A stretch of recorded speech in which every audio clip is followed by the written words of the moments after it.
probinsya namin. Usually kasi wala talagang tubig. So, dito ako naliligo sa ibang poso. Poso yung tawag dun. Ayan. Kasi may poso naman kami, sariling poso namin. Kaya lang, dahil sa sobrang init, nawawalan siya ng tubig. May ganyan ba sa mga alam? So, may mga alam dun sa mga probinsya, ganun. Diyan ako maliligo. Ang tahimik, no? Ganito talaga pag probinsya. Ito pala yung gagamitin ko. Ito yung sa loob yung mga gamit. Tapos, ito kasi, ewan ko kung dito lang yung meron ganito or sa iba. May, kasi, parang tendency na hindi siya umaagos. So, nilalagyan namin ng tubig. Igaganyan namin. Ganyan. Para umagos. Kasi, siya nga pala guys, kwento ko lang din sa inyo na habang nag-aayos ako dito ng gamit ko. Itong liliguan ko is hindi naman talaga amin or sa family namin, sa side ng family namin.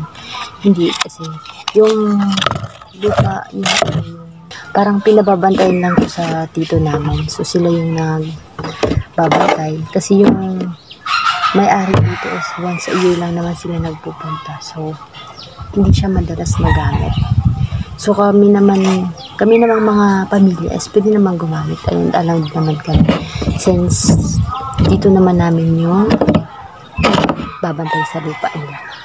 Usually, yung malaga ko dito. Kung nakikita nyo, ayan. Yan. Ito may mga pader-pader pa sa likod. Ayan. Sobrang lawak nito.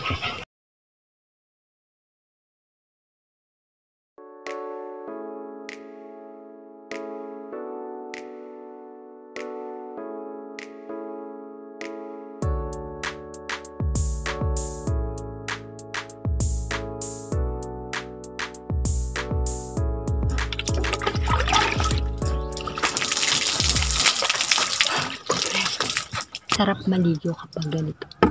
Ang sarap sa probinsya.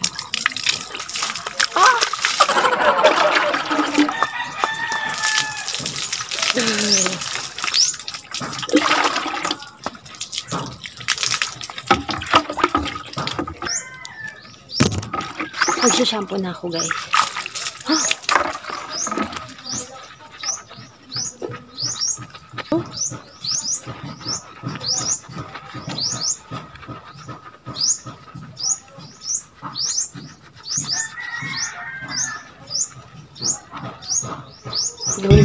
So, natapos ko na pala yung pagligo ko.